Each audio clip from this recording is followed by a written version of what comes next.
नमस्कार, मी डॉक्टर आशिष गाडे, कन्सल्टंट पल्मोनॉलॉजिस्ट म्हणून medical hospital Chhatrapati Sambhajinagar येथे कार्यरत आहे। आज आपण ॲलर्जी याबद्दल थोडक्यात माहिती पाहूया। ॲलर्जी ही स्किन रिॲक्शन्स म्हणजेच ॲटोपिक डर्माटायटिस, ॲलर्जिक रायनायटिस व ॲलर्जिक अस्थमा या प्रकारामध्ये असू शकते। ॲलर्जी ही अनुवंशिक पण असू शकते।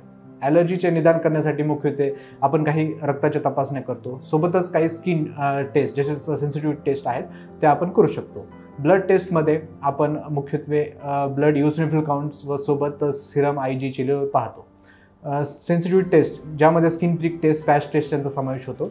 स्किन प्रिक टेस्ट ही एक गोल्ड स्टँडर्ड टेस्ट आहे ॲलर्जन डिटेक्ट करण्यासाठी। यामध्ये आपण पर्टिक्युलर ॲलर्जन्स आपल्या स्किनमध्ये इंजेक्ट करून त्याची सेन्सिटिव्हिटी आपण पाहतो, ज्यामध्ये मुख्यत्वे पोलन ग्रेन, डस्ट सोबतच काही फूड पार्टिकल ज्यांची आपल्याला ॲलर्जी आहे, ज्यामध्ये सी फूड किंवा ग्राउंडनट यांचे आपण डायग्नोसिस करू शकतो।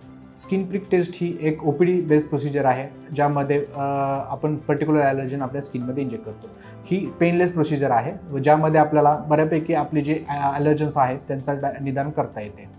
याचं ॲडव्हान्टेज हे आहे की आपल्याला जे आपल्या ॲलर्जन्सची आपल्याला ॲलर्जी आहे त्यांचं निदान करून आपल्याला जे ॲलर्जनचे ट्रीटमेंट आहे ते त्यांचा डोस व ड्युरेशन आपल्याला ॲडजस्ट करता येतो।